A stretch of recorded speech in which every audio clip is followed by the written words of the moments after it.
Squawking Dead. And welcome back to the Sunday Night Spot, everybody. Hey, Thomas, I see you joined on Facebook. We're live.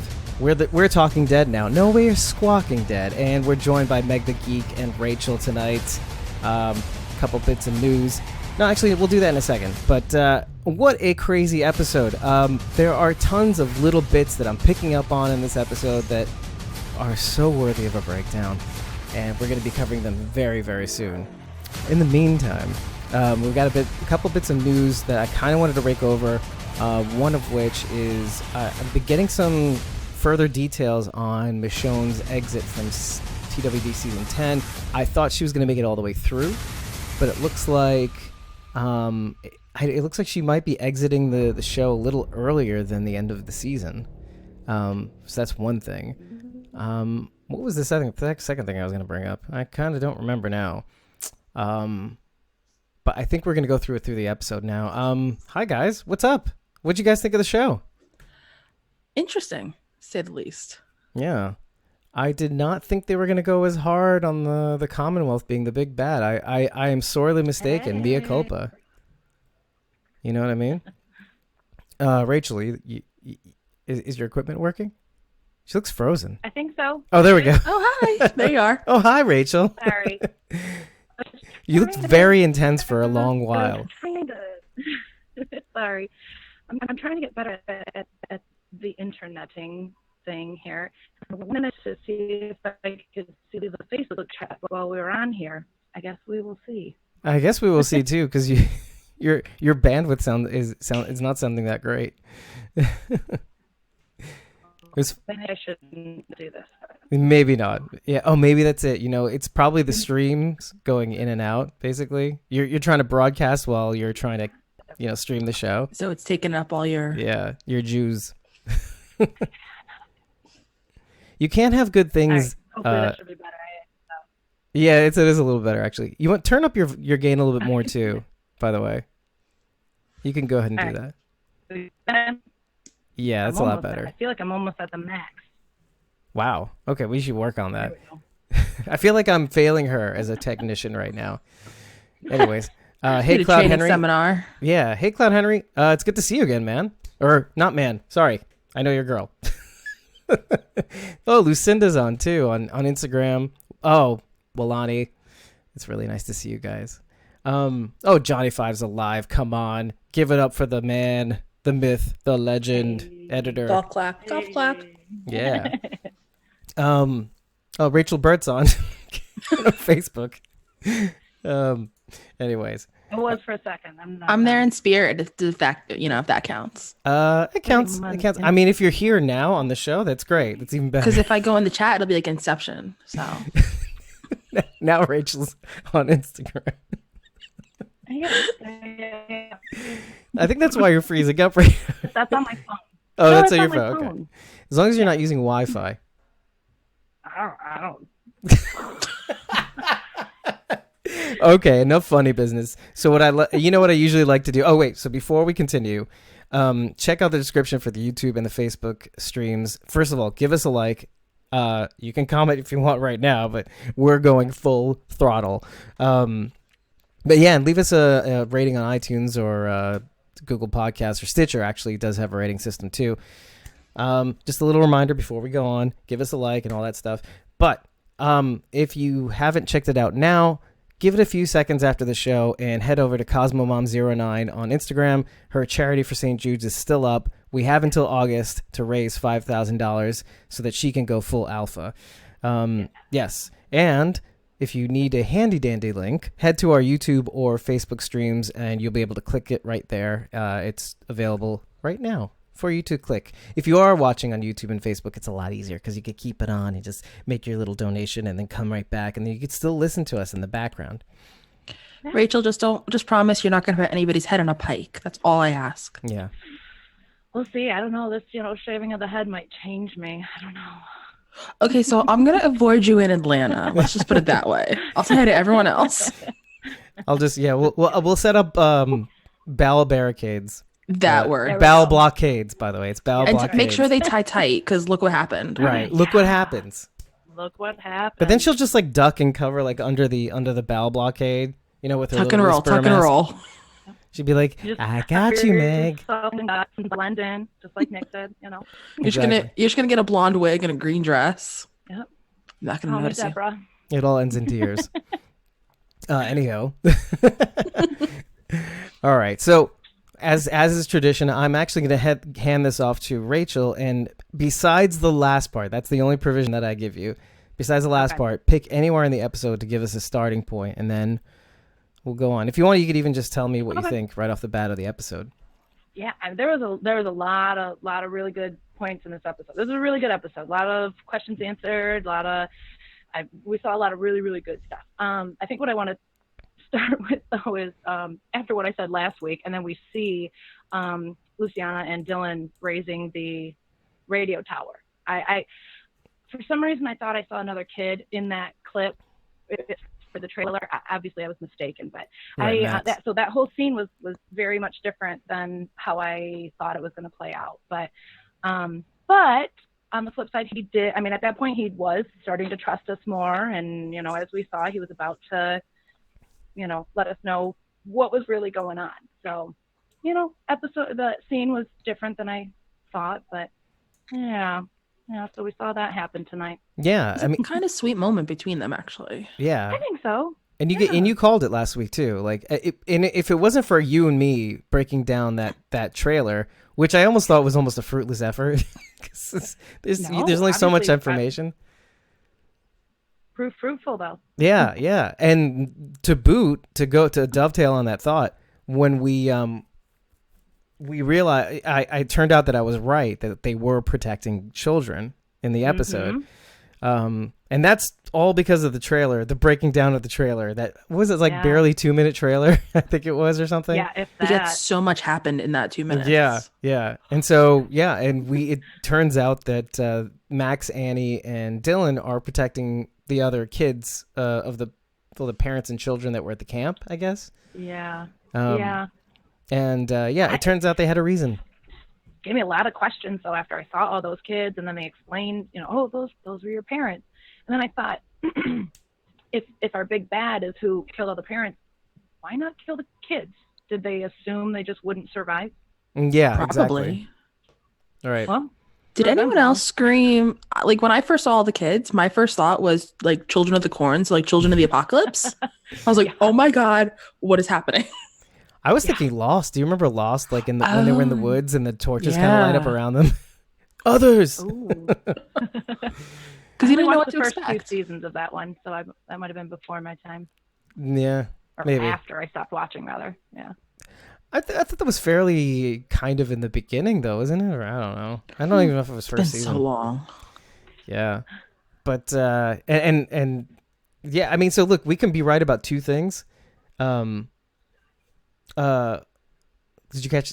So wait, Thomas is saying, did you guys catch the throwback to the season 1 finale? I think so. Wait, with the CDC? Well, it depends on which season 1 we're talking about. Fear the Walking Dead, or true, yeah. Oh, I think it was Fear the Walking Dead. Oh no. I kind of don't want to talk about it now, though. I kind of do want to talk about it. I'm trying to think about it. Spill the beans. No. I mean, I kind of want to go through the episode because I think we'll get to that. Okay. Because there's some really interesting things that were said and gestured, and I just kind of everything in its time, I think, because I mean, if we bring it up now, then it's kind of like we're gonna be ping-ponging back and forth, and we'll definitely forget to bring something up. Very true. I kind of want to see. Do you guys want to follow? Because I basically broke this down into 2 main sections. Do you guys want to start with the whole Daniel narrative, or do you guys want to go with the main group? You know, Alicia, Morgan, Luciana. Yeah. One is definitely shorter than Daniel. The other. Yeah. We started with Daniel in the episode, so we might as well start with him then. Him first. Yeah. Oh yeah, and so Tom is just referring to these Daniel leading the horde, basically. I think to the FEMA center too. See that? I had flashbacks of Rick on the horse and it like going down in Atlanta. Everybody's doing something. There's a lot of first thought. There's a lot of things that kind of make me think of earlier absolutely earlier seasons in this episode. A lot of nods. Yeah. But yeah, so we start off basically with, I think, with the one question I had from the beginning was like the dates on the calendar. So, I mean, the idea that we're in October, first of all, is pretty interesting to me. It gives us a better beat on like maybe where they are in the timeline, which sounds to me like it's closer to what you were estimating, Meg, by the way. Or what the Twitter user you referred to was estimating. Yeah, to. I wish I got his name. Would have given him credit. But... Yeah. Do you think it's accurate? What's that? Do you think it's accurate? Or did he just find it there? Okay, so I saw it on Twitter, and I've been going on like the Wikia pages a lot, trying to think just how close it is relative to like our time. And the math kind of adds up. Yeah. Okay. Yeah. Because Rick was still leader in this episode. Like, well, when the episode took place, because it would have been, what, like, how long? 18 months after, or at least a year after Dwight left Negan. Right. Yeah. Around the crossover. Or not, well, a year after the crossover, I think. Yeah. Yeah. Yeah. And 18 months passed between 8 and 9. Mm-hmm. So we're probably about 6 months-ish behind, give or take. Yeah. Yeah, and Cloud Henry saying it's estimating that 7 months before Rick goes missing. Ooh, that's a long jump. Because right after that, there's the 6-year jump. So Fear is now 6 years behind. 6 years and 7 months ish behind. Well, I don't know about you, but my nose is bleeding.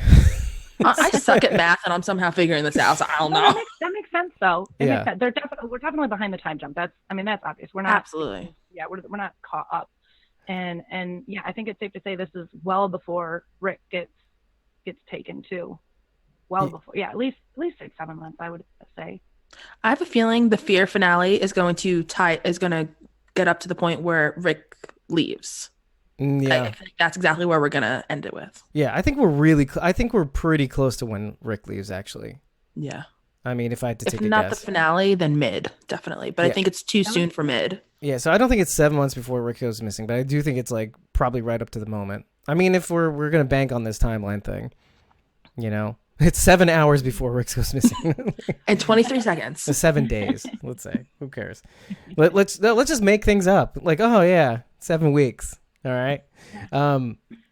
But yeah, no, I feel like, okay, just looking at like even like, you know, Daniel Salazar ripping the date off of the calendar and putting it in the fire and then putting whatever's other thing.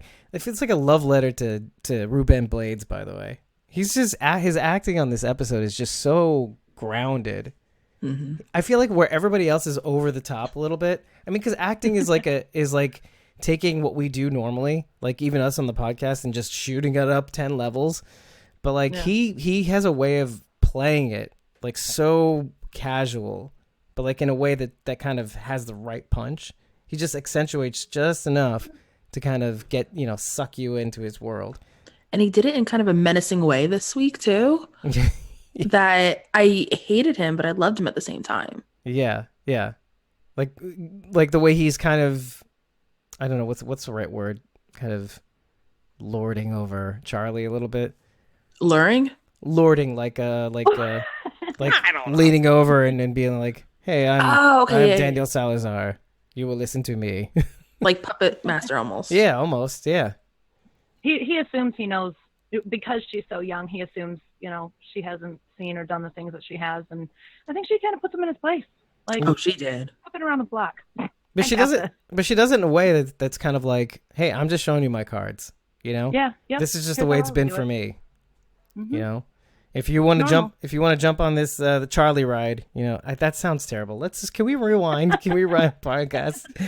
No, like if you want in on this journey with us, I mean, this is where I've been at. This is where Victor's been at. I mean, I'm just calling him as I sees him, and all these people. Speaking on behalf of, like, you know, Strand, basically, also like Sarah and everybody. It's just nice to see. I like that they were trying to prove to Daniel that it's not the same Strand that he knew back at the dam. Yeah. Well, I mean, that's always the struggle too. Yeah, and I see your look, Rachel, by the way, and it's kind of like there is something to it, and we'll get to that. But okay, first real question, other than the fake questions we've been asking. What do you think is in the cookie tin? Sewing needles. No, I'm kidding. That's what my grandma used to do. Oh my god. He's a I think natural. it's empty. You think it's empty? I do. I think the tin is empty, and I think the tin itself has sentimental value. What? Why do you think that? Maybe it was his wife. Well, I think that because when we see him put it into the bag, I don't hear anything rustling inside of it. Maybe it's like full of whatever it Maybe is. it's like a piece of paper. That could be too, but I don't know. It didn't look or sound like it had anything in it. So it made me think maybe just that thing itself was the thing for him, sentimental. What about you, Meg?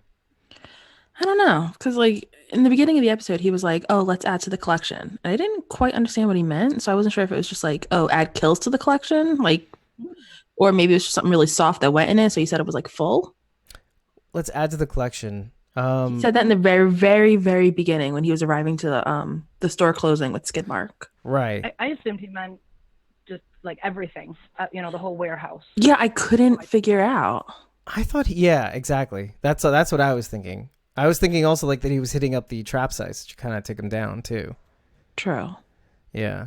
I have thoughts. I just want to put a pin in that so that we can maybe even go back to it, because there are some things I kind of want to lay out. I don't have a good case, but I have a funny case. So there's tons of humor in this episode. Oh yeah. Like Victor's going like, "Where's a six pack?" and like, "Brewski or Abdonald?" Because you ain't gonna find neither of that here. Funny. I'm down for it. And that's the thing. Like Daniel, it's like you were saying, Rachel. So I think you're right about Daniel. He's like, you can. It's like, what is it? You could change a dog's spots. No, what's a leopard's spots or something like that? I forget the expression. Yeah. There's an expression. You can't change a leopard's spot. Right, We're all exactly. smart. We know the meaning. Yeah, but I don't talk English too good. No, it's there is something that Daniel is spot on about, is that like Victor is still tenacious. Victor will still, when he sees something, he's like a dog without a bone. He will get what he wants. Yeah. And maybe he's not going to the mat, with trying to get it, but like, to the point where like he takes down the damn gate, in order to get it, like endangering the structure, like the integrity of like Daniel's place to get it. Yeah. Like, yeah, he'll get over it. He'll get over it. That's Victor for you. But yeah, I mean, but do you which kind of brings up the idea, like, I mean, I'll say yes, but like, do you guys think of Victor's changed? Yes and no. Oh, okay. At first, I really thought, yeah, he did. But then thinking about everything you just said, like with the structuring and going to do whatever it'll take to get what he wants, it's making me think that, yeah, there are some qualities about him that have not changed. But also Madison, we kind of talked about it last week, how like with Alicia was doing everything that like kind of Madison everything taught her. And Strand kind of takes some of those life lessons and applies them to today. So that's why I think he has changed, but he also has not. Right. Yeah. I think that Strand thinks he's changed, but I think if he were put into a position where it would be easier to go back to his old ways, he will. Wow. So in essence, he really hasn't changed. Oh, but I think he thinks he has. Like, he truly believes that he's changed. Like, he found people who are willing to fight for him, people that are worth fighting for. I truly believe he feels like he's changed. But at the end of the day, if it came down right to it, I think he would always look out for himself still. Kind of like the way he was at the Diamond, basically. Yeah, he was ready to bail out. Yeah, he had an escape plan ready. Mm-hmm. Yeah. Absolutely. So I'm going to disagree with you guys, okay? Let's fight. Let's just fight. Bring it on. Are you ready? Claws are coming out. That's not what we do on this show. It's the after-hour show. No, so I kind of agree, but I kind of disagree. I mostly disagree only because I really do think he has changed. I think, though, the one thing that hasn't changed is his tenacity.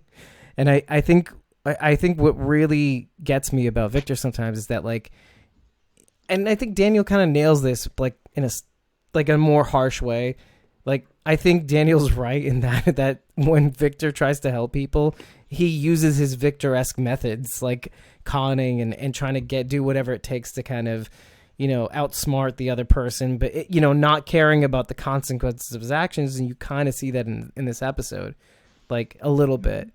Like, okay, like not caring about the gate and like leaving Daniel like defenseless, by taking down this gate and getting the airplane and stuff like that. Now, I don't know if this is like a poor writing choice. Do you know what I mean? Like, could they have painted Victor out to be like a little bit like smarter, or I don't know. It kind of seemed like it was just like action first, think later. Yeah. I mean, yeah. And that seems to kind of line up with what we know about Victor sometimes. Yeah. I mean, Sarah and Wendell were along for the ride too. So it's kind of not on him. I felt like they were kind of like the angel on his shoulder, like trying to be like, okay, yeah, it's kind of keeping him guided. Yeah. But then he had his own, like he was his own devil. Yeah. Yeah. He has his own devils. He just needs more angels on this side. Like the judgment scale. Yeah, exactly. Yeah, absolutely. Yeah. I think Daniel, I don't know, maybe you guys disagree. Tell me what you think. The scene with him and Charlie in the car, and Daniel kind of realizes, he's leading this herd back to the warehouse and everything. And he says, if I do that, I'm doing exactly what Strand did. Do you think he had a moment there where he thought, maybe some of the things Strand has done has been out of, because he had to in a situation like that. And, maybe he isn't always, Strandish. He found himself in a situation where he if he wouldn't have changed course, he would have ended up doing something that in his mind, what he said is something Strand would have done. You're saying if Daniel didn't change course? Yeah, because he said, if I take you back, I promise to protect you, and if I continue doing this, if I take this herd back, I'm putting you in danger. That's what Strand would do, or that's what Daniel thinks Strand would do. Right. So he hops out and everything, but I don't know. It almost seemed like he had a moment there where he thought for a second about Strand, and maybe everything he does is not. Yes, people get hurt and things go wrong, but maybe it's not intentional. Right. No, I agree with that. Yeah. Yeah, I mean, but I think and I think that's the thing. Like, do you think Daniel really does think about his the consequences of his actions anyways? Like had Victor not stepped into the picture, would he have been as careful? But then again, you have the example of the traps and how careful he is in dismantling them and not having any collateral damage and bringing Skidmark with him to help and stuff like that. So, I mean, maybe, but I don't know. I'm not that convinced. In the past, you could tell he kind of dealt with the consequences of his actions. Like back in I don't know if it was season 2 or 3 where he thought about what was it, his time in the war or whatever it was. But in this episode, not so much. Yeah. Well, and then there's the PTSD episodes and stuff like that. And who's the one that set the fire? It was Madison that set the fire at the mansion, right? With the crazy lady that kept all the dead bodies and fed them? It was Madison. I think that was Madison. And then to be there? And Daniel was just there and he got burned. Burned to dead. Sort of. And then we all thought he died. Again, yeah. He's like just the Energizer Bunny. He does not die. He's like him and Morgan. I was going to say him and Morgan. Myers. Yeah. I don't die. Did you get that memo? Oh, yeah. Some more humor. Wendell saying, you think he's going to shoot us in the face too or just Vic? And then, then Sarah getting on the phone with Daniel saying, beef with our friend, justifiably so, considering the sinus pinball. Oh, yeah. With the bullets in the face. But yeah. There's even more. So you're just going to sit there like a turd in the toilet waiting for him to come back?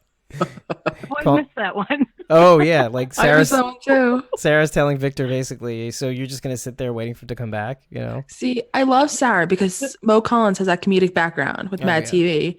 And so she's capable, even though it's a serious situation, she's so capable of just hitting those one-liners and makes it for the memorable moments. Yeah, 100%. And okay, so now that I have you guys on, because when it was just me and Carol covering season 4 last year, I was trying to get a pro-MoMo or anti-MoMo poll up, and I kind of want to gauge you guys up.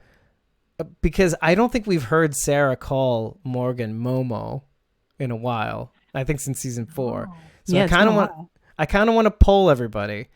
Are you pro Momo or are you anti Momo? Just the word Momo for Morgan. Rachel, you're up. I personally find it hilarious. Thank you. Yes. I think here's the thing though. Carol's anti. I think it's hilarious because it drives Morgan nuts. But here's the thing. I think it probably drove Lennie James nuts in real life. And maybe that's why we're not hearing it so much anymore. That could be, yeah. Maybe that's why they've separated completely. There's some fighting on the set. I told you claws were coming out. What about you, Meg? Rachel, were you... There was just a Talking Dead segment that he was on there, and they had brought that up, and the look on his face. So miserable. And I thought, oh, he hates that for real. So, yeah. Personally, I love it because, I like Lennie James as an actor. I cannot stand the character of Morgan. Ooh. No, I know, shots fired. I know. Wow. But Knives out. Let's do this. Yeah. So the fact that Momo irritates him, it just kind of brings me a little joy. Not Lennie James, but just Morgan. I will say there's something like I don't know why. Yeah, there's something like of an in between. We'll talk about that at a later date. No, we could talk about it soon. But like, I was just thinking about That'll like be a whole episode. let's forget this episode. Let's talk about this. No, I feel like I need to like lay on a couch and like explain my problems. There is something like where I agree, by the way, like with that, like there's something about the character, like somewhere in between the actor and the character, that like I feel like there's something to what you're saying, because there's something like about even just like as a fan where they're like Lennie James is just almost completely inaccessible to us. Yeah. Doesn't that feel? Now I don't dislike him for it. I actually kind of respect him for it. Like, dude, I do not want to be in the social media game. Fear the Walking Dead told me to get an Instagram account, so I have one. I respect it because he wants his privacy, and I fully respect that. Yeah, and I agree with that. But there's something that pisses me off about it. But Andrew Lincoln's kind of the same way. Yeah, well, Andrew Lincoln has no social media, right? So, but yet, we still fangirl and fanboy over him. So, yeah, I guess so. I mean, I don't personally, but yeah, but then as the character, there's also something like a little bit inaccessible to us on like a human level. Like John Dorie almost has the same quality where like you're just a little bit beyond my grasp as a human being. Mysterious. Yeah, exactly. Like whereas like John Dorie has the love aspect and like he's a really good guy. Morgan, well, you can tell he's a good guy. You can tell he's a this, but you don't really know. With Morgan, it's like you get 1 step forward and 10 steps back. Yeah. John Dorie, it's only 1 and 2 back. So it's a lot easier to unravel the layers of John Dorie than it is for Morgan. Oh yeah, totally. Right, yeah. Oh, I was about to explain to Evie that we're talking about Morgan right now, but we're gonna move on. But yeah, turn in the toilet anyway. So so I mean, I'm liking the way Sarah and Wendell kind of shaping up on the show. Like you start to get a sense of like where, like you said, like they're like the angels of the shoulder right now. Whereas like last season they were kind of like shitheels. They were kind of like almost. I really thought they were going to be the big bad for second half. Of really? At first, yeah, because they were a little like, okay, well, what's going on? But then you realize they were just trying to protect what they had and what they had built up. Right. But it took a little while for us to learn that. So that's why at first I didn't want to trust them. But then slowly, the layers, like I said before, were unraveled. Or peeled back. So we were able to kind of see like, okay, look, they're not the bad guys that I thought they were going to be. Yeah. I mean, I thought they were going to be bad guys too, like for a little while. But then like I realized, they're just not that imposing. They don't have the grambas, the funny nuts. You know what I mean? Well, they do. They are funny nuts, but they don't have funny nuts. It's a little before the podcast humor.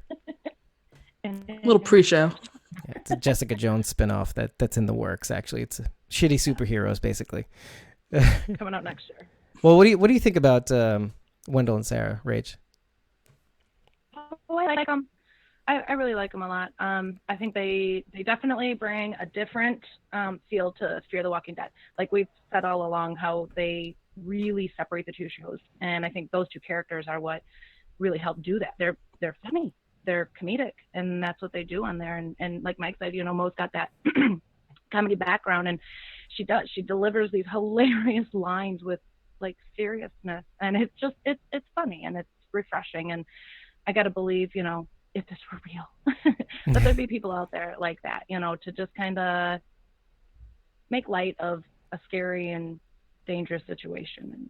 And we need to look at that. If everything was scary and serious all the time, and more people would die, I think. Yeah, I think so too. Well, if you kind of think about it, kind of what you said, like how if this were real life, how you would want people like that. Think about like, when tragic things happen to us in the world, like kind of throwing it back like a way to like 9/11, we kind of turned to comedy for, like consolement, or we tried to, Exactly, yeah. But I remember like when the first episode of Saturday Night Live aired after 9/11, they were like, well, should we do this? And they're like, no, America needs the funny. We need it. Yeah. Slowly helped bring us back together. Was it after? It was after a month, right? Like, or 3 weeks even? Almost, yeah, 3 to 4 weeks after that, yeah.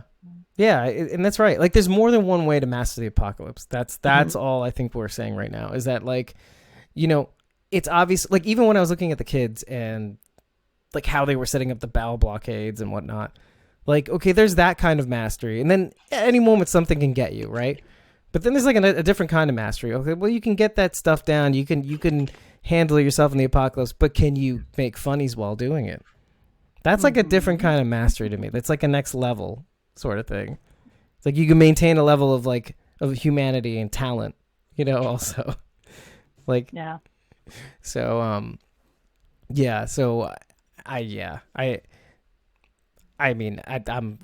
done with that. Like, cuz I do want to see what they're going to do in the next several episodes too. Like, we've seen them okay.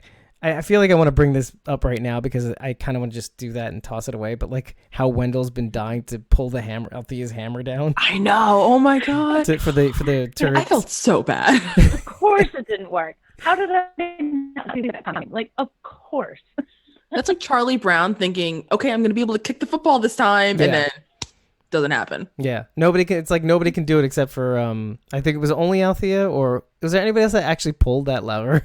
I just remember Al doing it. She screamed, "Get down! Get down!" Martha did once, didn't she? Oh, yes, she did. Oh, yeah. I guess Martha's got the goods. So Martha pretty much corrupted it for everyone then. Yeah, she ruined it. Martha broke it. Yeah, maybe it has been fired since then. That's funny. I mean, she poisoned the water, so I mean, what else is she capable of? Speaking of which, did you see the giant crate of bottled water still at the truck stop? Is that not all poisoned? Why have they not get rid of that? Which truck stop, though? Where they're back at, the original, like where they're at. Well, where they're at is the Robnets one. They're still at the truck stop that's in the middle of nowhere. Okay. I thought it was the same one at the end of 4. Well, it is like physically, but it's different on the show. It's different. We're not supposed to know. We're not supposed to know it's the same one. Okay, so I can assume the water in the background is not poison. I'll have to assume yes. I mean, what's interesting about you bringing that up, though, is it does bring to mind that maybe this was one of the same truck stops that's, was on the route of CNL, basically. Like the same one that Morgan stumbled into, the flip-flop is what they called it, I think, flip-flop truck stop or something. So this is like Robinette's Eggery, or I don't know. I know that's what the sign said next to that truck stop, but, Oh, one more thing. Rachel, can you check to see that your mic is the Yeti mic in Zoom? Like as the recording device? Just going to see if we can increase the quality of Rachel's mic. How's that? Ooh. I clicked something that said Yeti on it. Well, it sounds much better. And this is where FaceTime comes in handy. Awesome. I'm just glad I can hear you guys now. Oh, really? You couldn't even hear us? Thank you, Dave. Yeah. Oh, well, there you go. Eric says thank you. Happy wife, happy life. That's right. Speaking of, I don't even know what this is going to be. But if you notice the sign on the grocery that I think Daniel and Charlie were at, right? It's a Tamplin's Grocery or something like that. Jack Tamplin is the assistant stunt coordinator for the show, so I thought that was a nice, interesting love when nod. they do stuff like that. Yeah, Yeah. I love it too. I like it more when I notice it, but I'm glad you pointed that out. I love when that happens. Yeah, it's pretty cool. Yeah, Jack Tamplin. You know, he and I go way back. I put a thing in the stories just to let you know that we're best buddies. What was that you were saying about how you don't talk English well? I don't talk English too good. Not too good. Sorry. Good. Yeah. No, I'm looking at the comments right now. But wait, can I bring up something? Yeah, go ahead. Okay, so when Max and Annie were like tying up the walkers and it fell, I kind of had a flashback to Herschel, like because Herschel would be like, "You play with walkers, you risk your life." Yeah. And I kind of just wanted to like scream that at them, like walker, and like it reminded me of Lizzie back in Walking Dead. You don't play with the walkers; they are not your friends. Yeah, right. Walk with all your They're friends. not your weapons. Yeah, Only Michonne can do that. And I love how like the show every once in a while kept saying that, but it never meant anything until like Carl got bit, and that's what kind of. I mean, a lot of people called bullshit on that too. Like, but I was kind of like, you know what? I think people need to be reminded that it could happen at any time. Yeah, and then from then on, you would see things like that happen. Like where people get bit, and they're dangerous. I mean, like you just can't keep playing with fire and then expecting not get burned. It's gonna happen. It's like that Pikachu meme. Like something happens and you're like, and then you're shocked that it happened. Pika. Yeah. I bring up a lot of random references, just FYI. Well, then now you have to explain that. Right? No, don't bother. Oh, please don't make me do it again. Do you know how many times my mom made me like tell people like, "Did you notice a Seinfeld reference in Squawking Dead?" I'm like, Jesus Christ. Yes, Mom. God. She did it, like, made me talk about it like 5 times today. I was like, oh my God, just watch the episode. No, you can just watch that one clip on repeat. We've been trying to do that more. Like, often. here, you want to know? Here's the link. Check it out yourself. Bloop. There it is. Whoop. Let's see. So, where are we at? You good down there? Yeah, I'm just reading the Instagram comments. Got to be Love says, can't wait for Skidmark to meet Dog. Oh, I swear. Okay, so like I loved how like Skidmark was kind of like Captain Sassy Pants with like taunting the walkers. Yeah, right? lifting its little Just tail like, up in front of the window. So good Yeah, at like that. ha ha ha ha ha. Hopping over from window to window. Like, look what I can do and you can't. Ha ha. So Do you think that was scripted?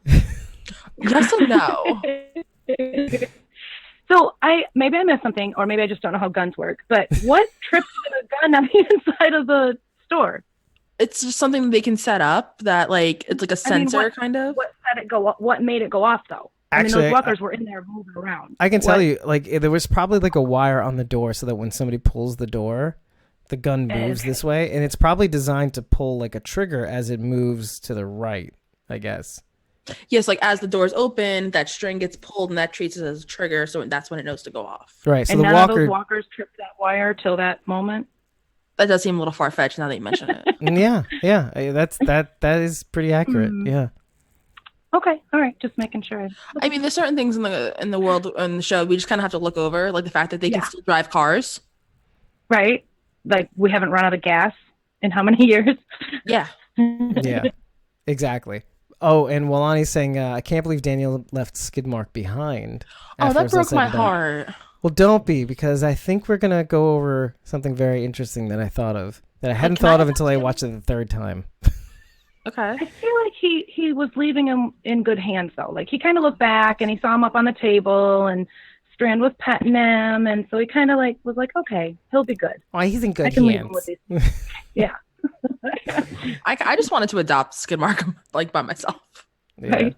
Just give Zoe a friend. He needs a little girl to play with. Like, yes, it's very nice. Little cats with little girls. That's cute. I don't know how you all feel about Charlie, but I am still not Team Charlie. I did want to kind of get to that, actually. Did you? So you're still not on board with this Charlie character? I will never be Team Charlie. Because of Nick? Never. Because of Nick. I will never be Team Charlie. Were you diehard Team Nick? Oh, he was going to make it to the end. He was like I thought for sure. I knew he wasn't going to. He's like fears Daniel. Fears Daryl Dixon in a way, though, isn't he? When you kind of think about it, Yeah. but like even cooler in a way. I mean, like or like sicker. Like the LA version Yeah, of sicker. of Daryl Definitely Dixon. sicker. Yeah. Yeah. Well, I mean that's what kind of makes it so sad, because you kind of want like guys like that to, or people like that to kind of make it. You know, See, the really odd ones. I feel like Nick is kind of more The Walking Dead's Glenn than Daryl. Because Really? think about it. Really? Because Glenn, he was always trying to right, just do the right thing, and Nick was constantly trying to right his wrongs. And Glenn's death, it was just so messed up. And then the way Nick died, it was just so shocking. So there's kind of little parallels right there. I would say that, but Okay. I could see that. But I think for the most part, like for more seasons than not, like Nick was just kind of like trying to run away, trying to put himself in danger. Like I don't Combine Daryl and Glenn, and then you got Nick. How about that? Oh, if they had little babies, yeah, sure. And I couldn't wait. I couldn't wait to see Nick, years into the apocalypse. After all, like you said, we see him like kind of running off and doing his own thing all the time. And do I want to be a part of the group? I don't want to be a part of the group. But I was really excited to see him in the future, having known all of that about his past. Right. Well, I don't get that. I think even in that respect, he's kind of like Carl too, like always kind of going off and doing his own thing, or trying to, like you said, trying to right his wrongs or right certain wrongs, or like going to the saviors and trying to take care of that. You got massive balls on you, kid. Yeah, I mean, look at the dam. Look at what he did there. Enough said. That was boss. That was baller. That was funny nuts. I'm telling you right now. That's just gonna be the new catchphrase. Funny I'm nuts. sorry. Hashtag funny nuts. But yeah. Okay, so we're gonna talk about this, the epic mother effer of a walker kill. And before I bring this up, this is one of the things that's on John and June's movie list is Indiana Jones and the Raiders of the Lost Ark. If you remember Indiana Jones and Raiders of the Lost Ark, there's a very epic kill in that movie that involves a big ass boxing Nazi in Indiana Jones, and there's a plane that's where the pilot got shot, and he's like resting on the control panel, and the plane's kind of spinning around in the runway, like this, and they're boxing, and all of a sudden Indy gets him in a move and punches him in the face, and then he falls into the propeller blades. Oh, that propeller kill. Yeah. If that doesn't win the combo kill on Instagram, I don't know what will. Yeah, I think Victor gets this one too, by the way. He should, definitely. But but yeah, I mean that's why I'm looking out for these parallels, because Andrew Chambliss is basically saying the movies have a very interesting tie-in. The movies on John and June's movie list have a very interesting tie-in to what happens in the season. And so given that, the propeller kill in Indiana Jones makes me think of this exact scene where, Strand's like cranking up the plane, and this is basically around the part where Daniel's leading the horde away, to try to get it as far away from his place as possible. And, Sarah and Wendell with the MRAP come in, and he pulls the hammer down. It doesn't work. Strand's like, I got this. Give me a second. And then the airplane engines go on. He's like, hey, come over here. And then boom, boom, boom, boom. All the walkers are dead and the plane is destroyed. I just need some thoughts. I need thoughts because I lost my mind. That was awesome. My jaw was dropped. I was like, it was awesome. Yeah. It kind of reminded me in Walking Dead with Jadis with like the the meat grinder. That's meat pretty grinder. good too. That's exactly what it reminded me of. Well, I guess it's like a trash compactor of some kind. Yeah. But we call it a meat grinder. I mean, it kind of was flesh. Yeah. Oh my God. Yeah, it was awesome. That was great. That was a good kill. Oh man. But one thing about that was that the fact that the airplane can't work now, but after you watch it 3 times, you watch that scene 3 times, you notice little things. And the funniest thing about that is the reactions of Wendell and Sarah. Because Wendell's like, ooh. And Sarah's kind of like, right back to the comedic background. Yeah, exactly. Yeah. You have to bring it back full circle. It's and she says specifically, wait. Oh, yes. No, I can't find it. She says something like, soup's on, bring the ladle. How did I miss that? I didn't write it down, but I remembered it because it's just so funny. My jaw was still on the floor at that point. Like even Victor's like looking out the airplane window. He's like, and like blood splatters on the window. He's like, ah, ah, ah. It's working. I think. Holy crap. Couldn't really see anything after the first couple, I'm sure. I've never seen so much smoke. Oh man. I feel like it'd be a pretty easy problem to fix though, right? Like on the plane? Out and, yeah. I don't know. That's actually what I was going to ask you. Was like, do you think? I mean, so the question is, do you think they're going to try to fix this plane, or do you think they're going to try to fix the plane they came in on? You mean the one that crashed in the pilot? Yeah, in the beginning. I think it's easier to fix this one than it is to try to fix that. I think I would start with the Walker plane, and then if that doesn't work, be like, sorry. I feel like maybe take the parts that are still good in the first plane and apply them to this one. Maybe. But I can imagine that the engines on that plane being like bigger, or they need to be bigger because it looked like a bigger plane. Or maybe just at least certain parts, like a belt strap. I know nothing about like engines or anything, so I'm just trying like to certain the engine parts. Okay. Yeah. How far away is the other plane though? Because they were flying when they crashed. They'd have to somehow get to that plane and then bring the parts back. Well, that's trying to mysteriously work. They're trying to fly to where the other plane is, right? Well, that's a good question because that allows me to segue to another part in the story, which is when Alicia and Morgan meet up with the kids, and we find out that the kids have been, well, Dylan's been lying, and the kids are in trouble, and then Morgan and Alicia save them. Alicia says something very interesting. She says, "Put our weapons down." Now, she's not talking about her sword and his new pipe stick thing. He's talking about the firearms that they have in a row. Yeah. So it wasn't the Commonwealth NWO that have the weapons. It's the kids that took the weapons. So isn't that interesting? It's just the specific wording to let you know that. The reason why that's pretty funny is that, and this is all to say, by the way, that the kids know and they're able to get to this site, this plane crash site, pretty easily or fairly easily. So, and especially the kids were out there to hunt or whatever it was in the very beginning of the first episode. So if they can get to it, our groups can get to it pretty easily, the crash site. But it kind of brings me to say also that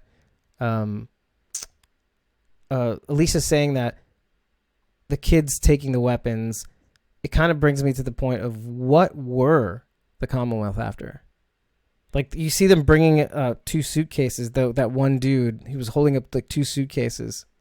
So it kind of makes me think, like, what are they after? What did they come here for? Why are they here? Why in this area? Well, that radiation thing is nearby. Maybe they were visiting the radiated facility. You know English good. No, I speak words. Yay. Words. That's the only thing I could think of that is only there that they couldn't find someplace else. Yeah, that makes sense to me. Like people, if they're looking for people to snatch up, like Althea, like plutonium. That's what I was wondering, because you're going to see a lot of Althea in the next episode. I'm really glad about that because I have so many questions. I want to know, like, where is she? Like, what happened? Like, girl, what's the deal? Where are you? Spill the tea. Spill the tea. I love that expression. For like a millisecond, when everybody was laying down in the field and that helicopter took off, I thought, oh, that's Rick. But I was like, no, they're way too far away. The timeline doesn't match. Yeah, but maybe it was around the same time. Maybe that was the moment. Maybe when we saw the helicopter, that's when they took Rick also. That's what I was leaving from there to go get Rick. No, 2 different helicopters, but at the same time. He was in it. Yeah. Okay. I don't think that's physically possible. No. That's too far away. He doesn't know that. She was just in the moment, okay? Yeah. You were just in the zone. My brain comes up with let her be things, and I have to calm it down and go, no, that's not possible. Simmer down now. Yeah. Stop getting so excited. I'm sorry. I'm like a dog with a bone. I'm like Victor right now. I need to get at this plot. I need to figure this out. Podcast be damned. I totally lost track of the chat also, by the way. Waylani on Instagram saying she misses the twins. I assume she means the twins with Georgie. Do we think we'll see? What do you mean by that? In this, I mean, Milani. Sorry. Yeah. The only twins I know of are the ones hanging out with Georgie. Yeah, that's the only ones I know too. So. And if did anyone they else notice that? are in the Commonwealth, we may see them. Maybe. See, I don't read the comics. So I know nothing about Commonwealth. So you know me, I don't either. So that's cool. Like, but Rachel does, and Carol knows, and also Chris knows. So like, I think exactly half of the hosts. So wait, so does this do and mean don't. Commonwealth is coming into Fear and regular Walking Dead? I think. Well, I think if we see it on Fear, I don't think we'll see it on Walking Dead for a while. Oh, she means Sarah and Wendell, by the way, which is funny. Oh, because the twins. Oh, okay. Okay, now I get The it. twins. I get it. Okay. Yes, that makes more sense.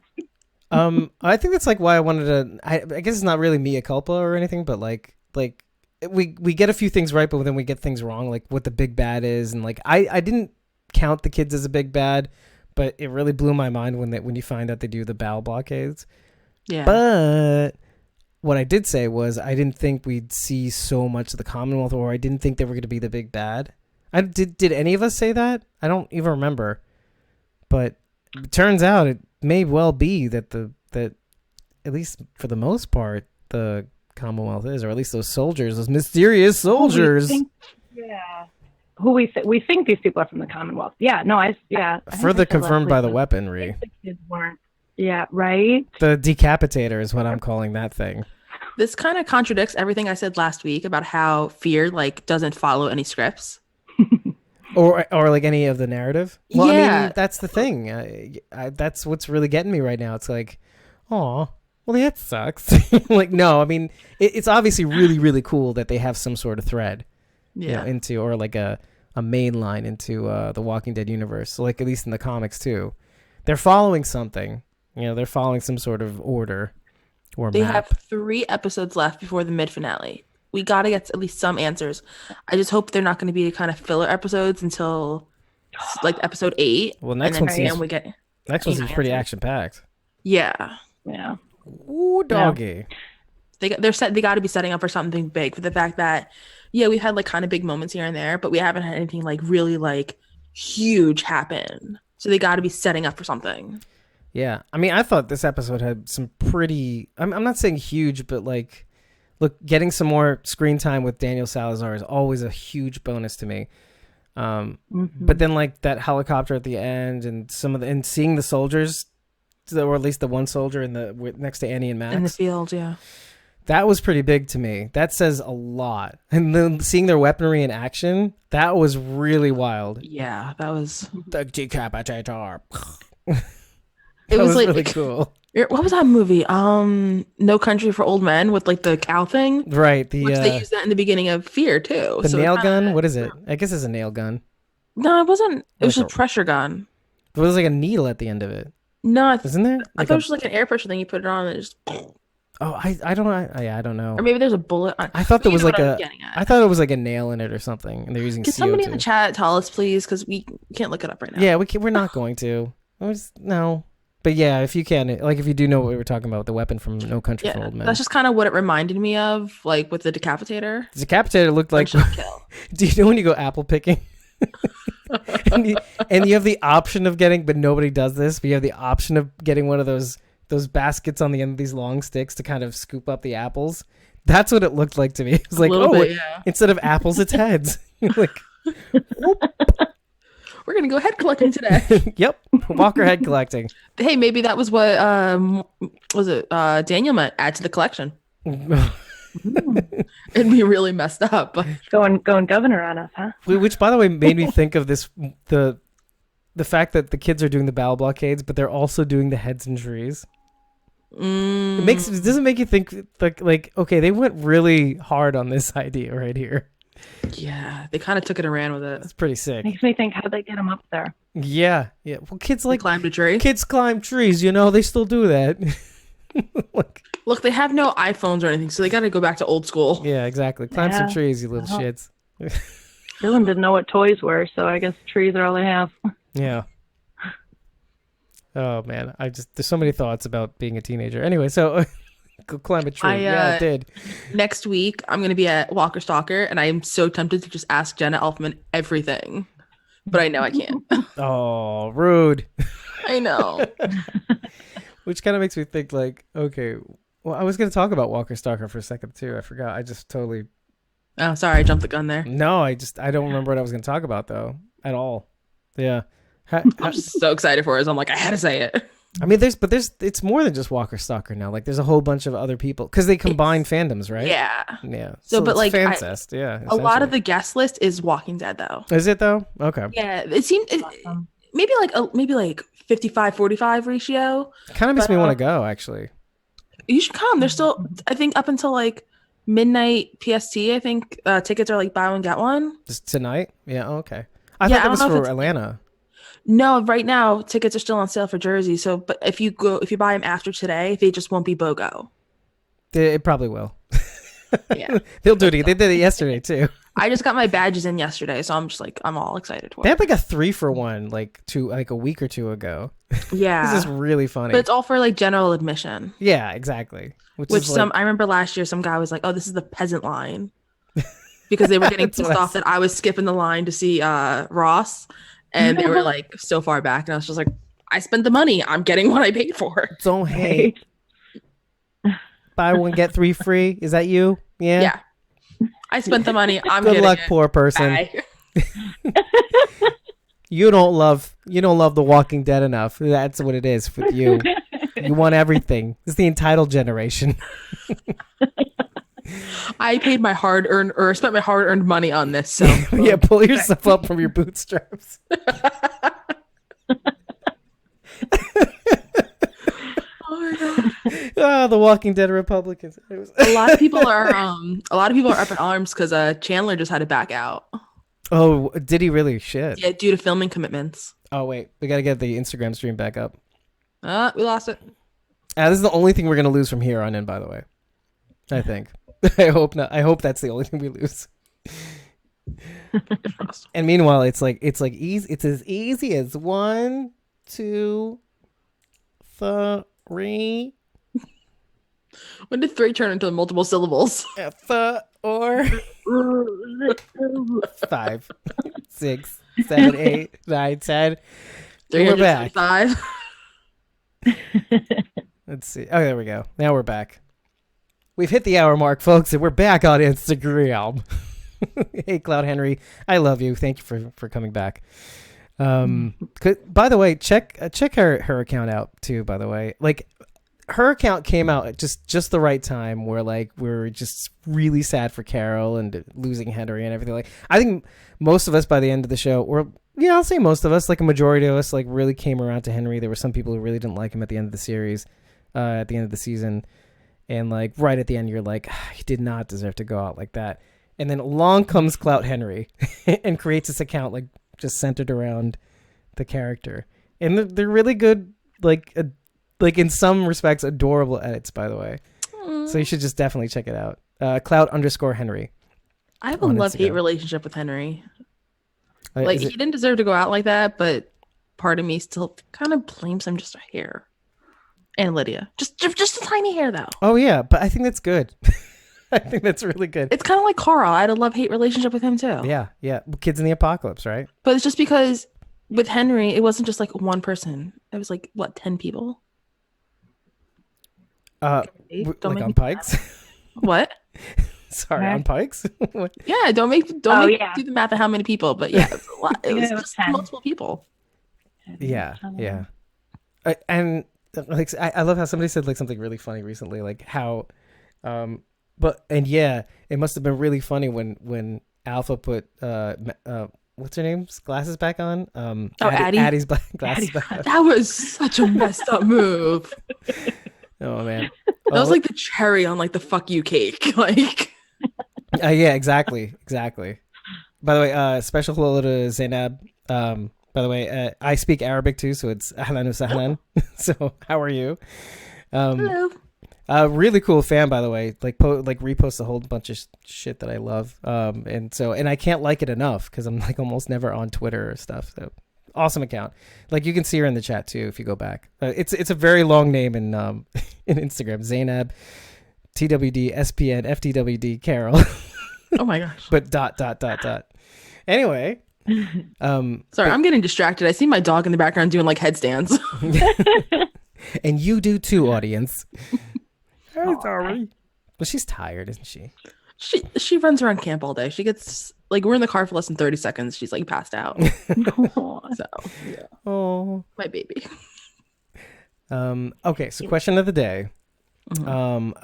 There's 3 things that are said at the end of this Daniel sequence, and one of them is what she finally says to Charlie that he meant to say to Ofelia. It's like every day is a chance to start over, a chance to get it right. This drove me up the goddamn wall. Not in a bad way, but like in like I know I've heard this before, and I felt like it was from Madison. Yeah. And that's what started the wheels turning. And I'm like thinking to myself, Rachel, I know we're okay with Madison being gone. I'm not. I am. Like, no, I mean, like, you know, we're like a grieving child that's moved on, has to move on in order to survive the apocalypse. But my heart still hurts. But like, I'm starting to think, man, that there is something going on here. Although, I mean, we'll get to that. But do you think he got those words from Madison, like to say to Ofelia originally? And how prescient are those words when it comes to, let's say, Victor? Like every day is a chance to start over. Like he's been holding that in this long. With Victor, it kind of goes back to the whole has he changed, has he has not. Right. In a way. Well, It irritated. I was a little irritated when Daniel said that, to be honest. Yeah. How can he say that and still think the way he does about Victor? right. I agree 110% with that. I mean, yeah.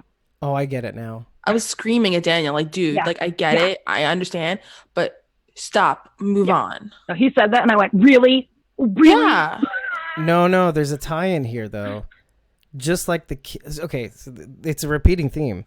Just like Morgan couldn't leave when it came to his wife and couldn't kill her. Just like the kids can't seem to want to leave because they don't want to leave their parents there. Mm-hmm. Daniel couldn't leave either. Like Daniel's been holding on to this. Doesn't feel like it was something that he could even think about or say until maybe this whole thing with Victor somehow resolved.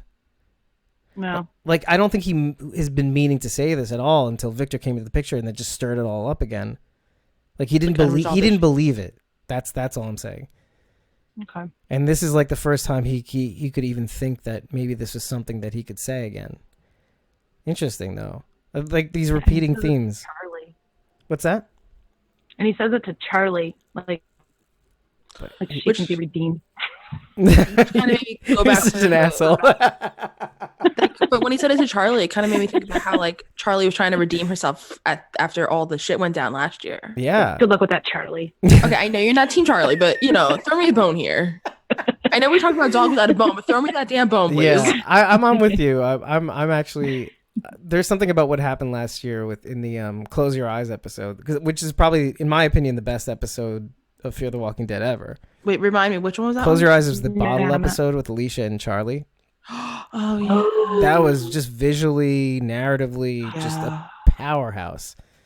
Between those two, I had one mantra that whole episode: what was kill that? her, kill her. But we all were kind of like, kill her now. You need to watch some Frozen, bitch. Okay, listen. Just gotta let that shit go. Play the song. Charlie, to me, especially in this episode, I got a very sort of Negan feel from her, and not because Negan's a big bad or anything, but Negan did this horrible thing, and now he's kind of starting to want redemption and everything, and I feel, and that's kind of where Charlie is too. She killed somebody in our group, and yet she's still here trying to redeem herself, and so I kind of put her in line with Negan as far as redemption goes. Right. And I can see that. I'm always aware of Negan as well. Like I always have this like line back to what he did and where, like the best way of kind of going through it is like if you go through HJM. I'll bring this up again. And every now and again I post this on the Instagram. Actually, I post it everywhere. HJM Edits does these really cool character montages of TWD characters, and he recently did one about Carol too, which I'll post probably in the next couple days. But the one he did for Negan was really cool. It goes through the line of like him being an asshole, and then kind of that midpoint where they catch him, and then like goes into season 9, like how it, and he's using these words and threads that kind of tie up like where he's been, why he does what he does, you know, people are a resource, etc., etc. And it's like you have this line that connects you to what he did, but then, you know, with all the, because a lot of people are team Negan right now. Like a lot of people are like on like, oh, I hope he's a good guy. Like, no, but really only to kill Alpha. Like, no, you like Negan. You've always liked Negan. You're a liar. I always liked Negan, but I hated everything he did. Yeah, exactly. And like Carol, and like you hated Negan, and I think there are people that really jumped on the Team Negan train really early on because of, I think probably what Chris Hardwick said was just like, if you look at Negan from like through the looking glass and you look at the other side, you're like, okay, this is the Rick's group on the other side. But then there's other things too. There's other things. Yeah. Like if Negan had been the main character for the past 6-7 years, we would have thought nothing of it. What Negan did, it would have been right up there with Rick dragging the guy's throat out.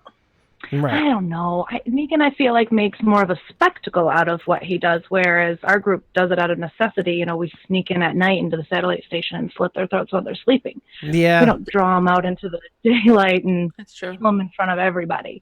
I mean, I'm with you, though. If we had started this with Negan... Yeah. Which kind of brings me back to Charlie, and maybe you feel a little less bad about what she did. Because when she did it, she kind of ran away. She's like, well, Charlie was manipulated. Also, like indoctrinated. You know, yeah. So it's, you know, she thought these people were going to protect her and going to care for her, and they're like, okay, kind of like do this for us, and we'll protect you. So like, kill him. And so she saw somebody in her group die, so she thought what she did was best, and she didn't really know any better. So that's why, you know, if I had 10 eggs in my basket, I'd put 9 in hers, but keep the one for myself just because. Yeah. And the same goes with Negan. Yeah. I mean, and to a grander extent, let's like, you see what Charlie did, and it's kind of like, well, she didn't have sex slaves and like a master plan. You know? Okay, but you get what I mean. It's like she's like a scared girl, you know, like, who's just trying to survive in this world, and you know, who do I trust in this world? And it's kind of like, well, I mean, the group was here to help. I mean, Alicia was here to help. She came around, and I think that's honestly, if it's good enough for Alicia, it's good enough for me, and that's I'll take it. I stan Alicia hard. So. As soon as Alicia came around, I was like a little okay with Charlie, but I'll never be 100% Team Charlie. Well, I mean, I get it. I'm coming around. WWMD. What would Madison do? Right. And Madison was still everything up. Yeah, but do it in style. She would have screwed everything up so horribly, and then Alicia would have come in and fixed it all. Yeah, that's interesting. What you say, like you're saying that Alicia's like in some ways more. I wouldn't say more capable, but you would say like more effective, right? Is that what you're? Yeah. She kind of took what Madison taught her and brought her up to a grander scale. Perfected it. I think that I really don't agree with that. Only because I think you do need, because see, that's like the Shane Walsh school of thought, a school of zombie killing. Because like I think you need strategy. I think you need like a sense of playing chess. Like, and the only reason why I'm bringing this up is because I've been watching Hana, the Amazon Prime show. There is a sense of like you do need to have like I think like leverage and to know your enemy. I think there's value in that. I just don't think it's enough to take them out. You know what I mean? Otherwise, like I said, like last week or the week before, like if Shane was still around, I think he would have gotten everybody killed. Just because last week. Yeah. I mean, when you talked about with strategy, the first thing that came into my mind with Madison was that episode. I think it was, I want to say season 2, when they were when she led them down the dock. She had the strategy to get the horde out. So she used a strategy to lead them down the dock, and then they all died. Talk about leading them down it was season 3. Because they were in Mexico. I'm sure it was at the hotel. That's all I remember. Isn't season 3 the Mexico? Oh no, that's season 2. Season 3 is Mexico, because that's where we meet Luciana. Well, no, season 2 is. Well, Teotihuacan, the Otto's Ranch, basically. That was Teotihuacan was 3, right? yeah. But that was in the Midwest. But you were going from the Midwest to Mexico a lot because I think the Teotihuacan place was in America. I just remember the dock was at the hotel, and so I think maybe that was season 2. I think you're right. That is season 2. That's my bad. Yeah, yeah, because Abigail was like the first half of the season, and then the hotel was like the second half. Yeah, and then they left the hotel to go to Brokejaw. All right, Brokejaw Ranch. That's right. And that's where Teotihuacan was. I forget the first season was only like 6 episodes, and so I in my brain season 2 is still part of season 1, and then the whole timeline shifts. But the fact that 2 started like 6 hours after 1, I can see why you think that. Yeah, it was so right well together from Strand's place, right? Which is to their credit too. Like things fall fast, and the group kind of moves along fast through wherever they're going. So that's pretty cool. Like when you consider how slow like the Walking Dead was starting to become. I think because I think they started season 5 or 6. I think that makes sense. For me, it was like halfway through 6 that kind of started going down. Yeah. Momentum. Yeah. So season 6. Second question I had to ask was, a friend asked me to save the cigar for when things got better. Who's the friend? My first thought was Madison. I don't know why. I thought too, but then I kind of rolled it back and I thought this seems like something that Victor would do. Would say to Daniel somewhere in the like on the Abigail or something. Did he side eye him? Did he side eye him when he took the cigar back? Yeah, I didn't notice because he kind of went like. He kind of went like this. He kind of like, like. Okay. Yeah. Okay. So it's kind of like that. Didn't want to admit they were friends. Well, I mean, I don't think they ever really were. Like even from the Abigail, if you remember, like he said something like, "I don't like this guy," or like this guy. Yeah. Something or other. He says it's to Madison. Yeah. And Madison. Do we know yet who he inherited this from? That was my part 2A to this question. Wait, the Abigail or? Okay. Oh, wait. No, the warehouse. So who does Daniel inherit the warehouse from? Now keep in mind that the same person who owns the warehouse has set the traps, because he says basically and Lonnie's saying the cigar reminded her of Abraham. And by the way, when I was doing the research, that was coming up. By the way, Abraham's cigar. Do you think Abraham's going to show up since they have the tapes? Maybe we could see a lot of people on those tapes. So do you think Victor? Do you think Daniel ran across Abraham and his journeys? It's possible. It's totally possible. Look at Rachel right now. Rachel's like mind blown. Maybe. I'm just thinking about all the people we could see again, like Glenn. Well, do you remember one of the tapes was Glenn? Well, do you remember like one of the tapes was Abraham in the dock? Yeah, that's exactly what I was referencing. Yeah. I think Rachel, you might have forgotten about that. Yeah, because we see what was it, the end of 4? We see that I think. Yes. Yeah, the tape, the names of the tapes roll by very quickly. I don't catch them all. You kind of had to like freeze frame it to see it, or pause. Facebook stuff. If you Google it, you'll actually see it. That would be really cool to see some people from Walking Dead in Althea's tapes. Oh, is it in our blogs too? I can't remember. I know Abraham is all for it because he's come back to direct multiple episodes. I can't imagine him not returning for a guest spot. Yeah, actually, one of our recap blogs for that episode in Fear the Walking Dead, I think we have the screenshot of Abraham in the dock. If not, it's an easy Google search. Yeah, it's a very easy Google search. Rachel, you're on it. Is that what it says? Yeah, that's what it says. Dock? Abraham in the dock. Oh. Yeah. Yeah, that could be him and Eugene. So which brings me back to the question: who is the proprietor of the warehouse? Like who set the traps? Why'd they set the traps? I mean, there's just so much there. Okay, I have and you know me, I'm kind of all out there with my random theories. What about the guy what was his name from the beginning of the season? The one that took over their warehouse? From the beginning of which season? The beginning of this season. The guy they used to be like Mac's bedroom. I don't know his name. Oh, Logan?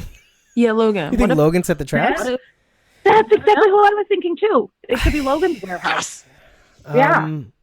Because we haven't really seen or heard from him since then, so it's totally possible. I mean, Logan kind of just said, hey, I picked a random spot on the map for you suckers to go to. Right, but we don't know his history, so he may have crossed paths with Daniel at some point. Food for thought. I will say what I'm about to say next. Well, before I ask this question, but like, well, let me ask this question. I'll just keep that in your mind.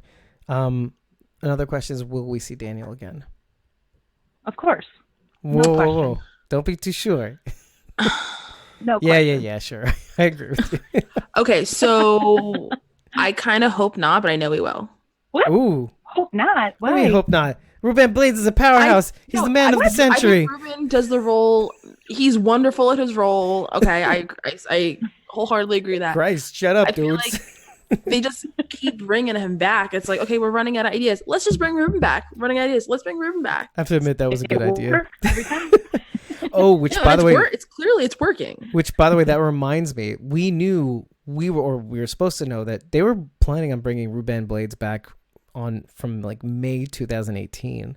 So he was supposed to appear in 4. Well, I don't know about that, but I know that they mentioned his reappearance will eventually occur. He said down the road. There's no doubt in my mind we'll see Daniel again. Is basically what Andrew Chambliss said, and it's like knowing that he was going to be a part of the universe that ahead of the game. I don't know what that means, but I feel like it's something big.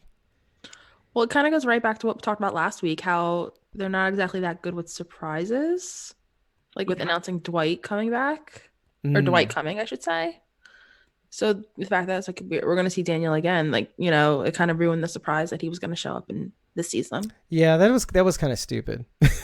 So really the element of surprise was gone right off the bat. But you know, the fact that we had this episode with time logged with Daniel too, like I just really kind of just shows that there's some actors that really get it, that really get their characters and really get what it means to like bring the weight of their character in this universe. He plays the role wonderfully. Yeah. It just fits like a glove. I mean, and so this is what leads me to the next question is it brings me back to the helicopter. And I thought for a sec that it was that the people were leaving because they got what they wanted. But what if Daniel is what they wanted? And they left empty-handed? Well, no. What if that's Or he's on the what if they wanted helicopter. a bee, and Daniel was the bee, and he has to go alone, and that's why he You leaves think Daniel's a Skidmark bee? behind. You think Daniel's a B? Well, maybe. Well, isn't that what I think Daniel's an A. Isn't that what Rick Grimes is? No, I think she No, said. Rick Grimes was an A, but then he got injured and he turned into a B, but they still took him. Is that how it works? I don't even know at this rate. Well, I'm with you, Meg, because of what Jada said on the radio. She said, I had an A, Yeah. I have a B. Please take him, yeah. I assumed it was because he was injured as well. I thought the A was a turned Gabriel. That's what I thought. Wait, what? Because originally it was going to be Gabe, wasn't it? Or No, she used Gabriel as like a toy. She played him like a fiddle to get what she wanted. right. She did say to him, I thought you were a B, but you're An A. But you're right. You're right. A. That's what It was I when meant. she held the zombie or the walker over him. Yeah. Because Because they wanted to escape with him. Yeah, and he was like, no, I have to do the right thing. And so then everybody had these theories, like, you know, an A is like an alpha, a leader type person, and then like a B exactly would the be a opposite. follower. Yeah. Yeah, I feel like that's the exact opposite. Because the B does mean like. Second rate. Not as good. Weakling. I think B actually is more important than the A. Yeah? For some reason. Yeah. Because he said, I thought you were an A. I thought you were a B, but now I realize you're an A. And then which is why she refers to Gabriel as A. And Rick takes the place of Gabriel, and that's a B. And the B's better. See, I just assumed A because, you know, A is like the best. And then when he got hurt, he wasn't the top dog anymore. So she was like, okay, I have a B now. Right. Yeah, that was, yes, I'm with you. Yeah. Yes, that. We'll get it. Whatever yes, that is. All of that. We'll get our answers with the movies. So for now, we can only just speculate on what Right. it could be. I I agree. really hope they clear up the A-B thing, because there are so many theories and so many possibilities of what they could mean. Which kind of brings me back to Daniel. Do you think that the Commonwealth NWO, do you think they took Daniel? Because it kind of answers your question of why they would leave Skidmark behind. And like how he has to go alone. The person that left the traps, maybe it was somebody that was in the Commonwealth. Maybe it was Georgie. I don't know. But they seem pretty So crafty. So you're saying Daniel left knowing he was going to get on the helicopter, not that they Like he willingly did it. He willingly went with them. Mhm. Oh, okay.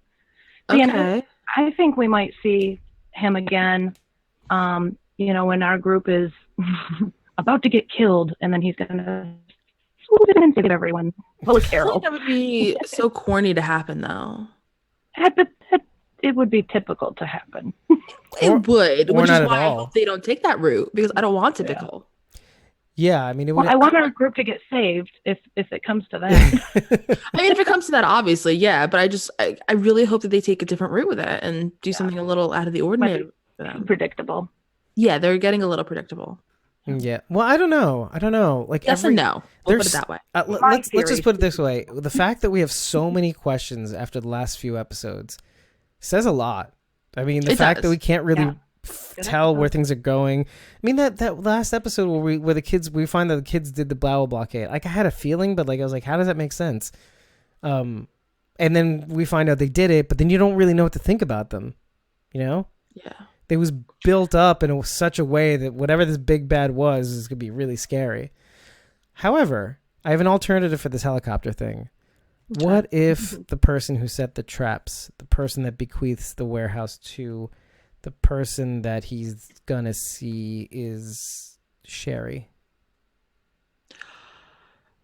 On the helicopter? Well, no, forget the helicopter now. Or forget I mean, maybe not, but Okay.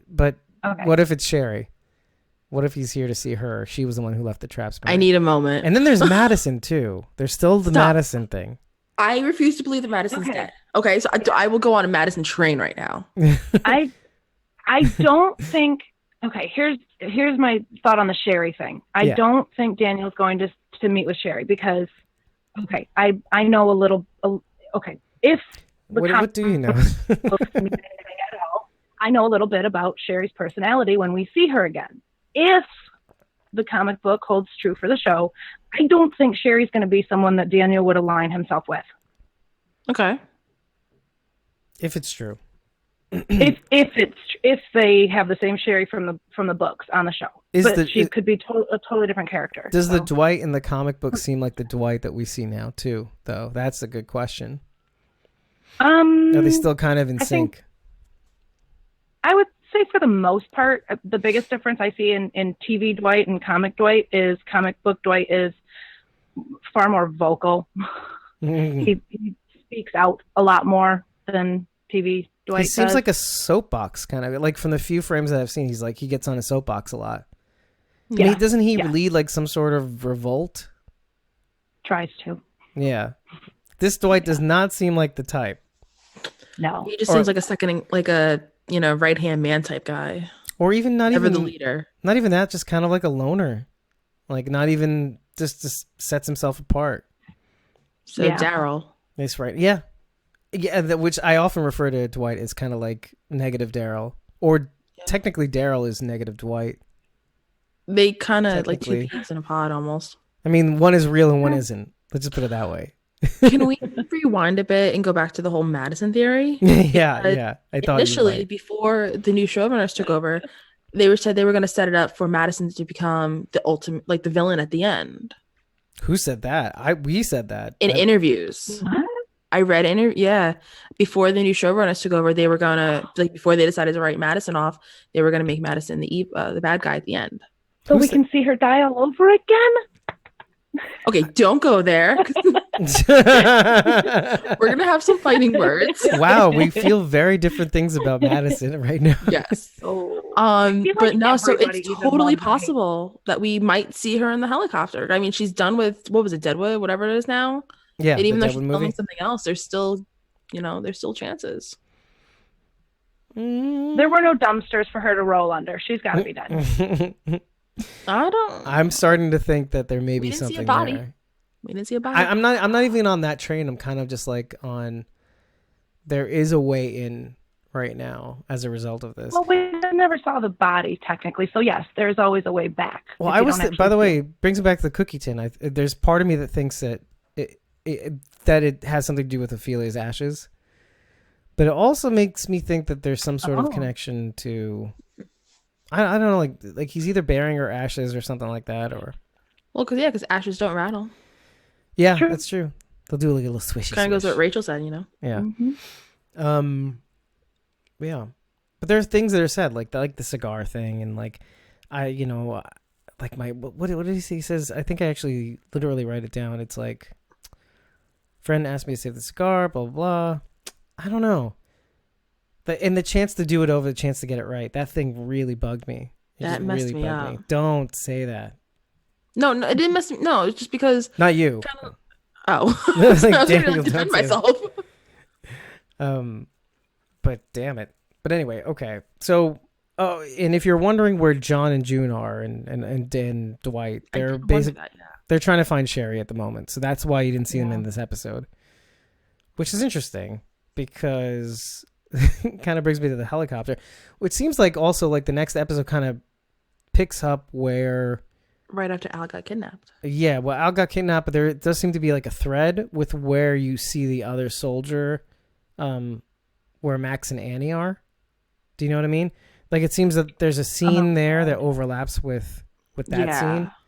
So you do see it from another angle, right? Exactly. So we may see that kind of connect somehow. So which is interesting to me because it's kind of like what they did with the time jump a little bit in last season. Like they're playing with the timeline. They're kind of doing a recap of where everybody else has been, and this is where Althea's been, and where the lines meet up, basically, or they touch. Because it's a lot easier to follow this year. Yeah. Well, maybe not. We'll see next week. We'll find out. You never know. Yeah. So shut the front door with that Rick Grimes helicopter. And that's the thing. Like, could the Althea even be the one in the helicopter? Don't say that. It's Madison's in the helicopter. I'm gonna have dreams tonight about this. That's the thing. That's what really, really, really. I saw this Friday night. You know, I saw it when it aired, and then Saturday I got the notes, and then I watched it again Sunday. And oh my god! And there's just so many things rattling around in my skull right now. Which is good. You need questions. You need to have this fodder to be like, whoa, wait, what's going to happen next? And it's so early on too.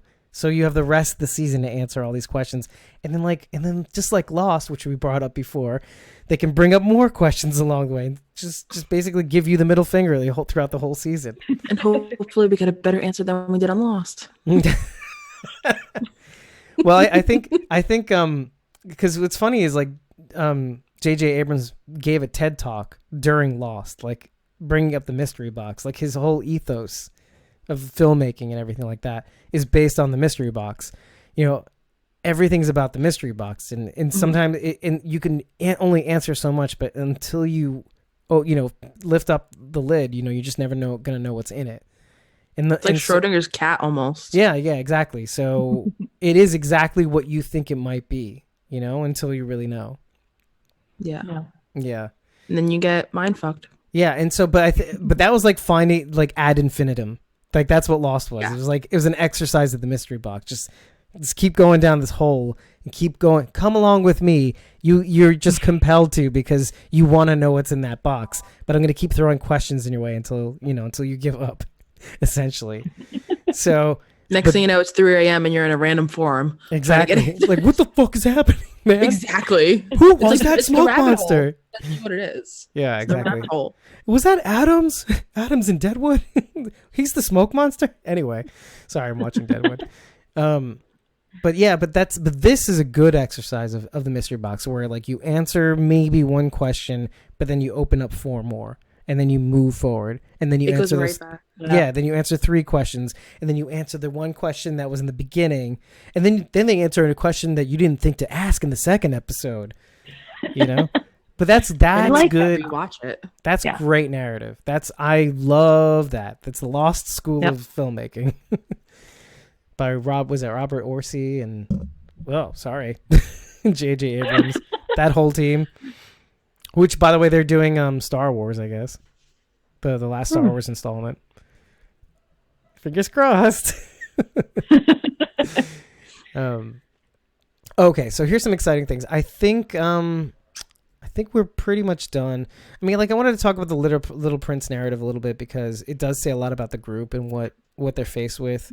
I mean, the fact that Luciana lays it out exactly was really cool to Dylan. Yeah. Like literally the author did actually crash in the Saharan desert. He's a French, he's actually, the author is a French pilot and a French, he's an engineer too.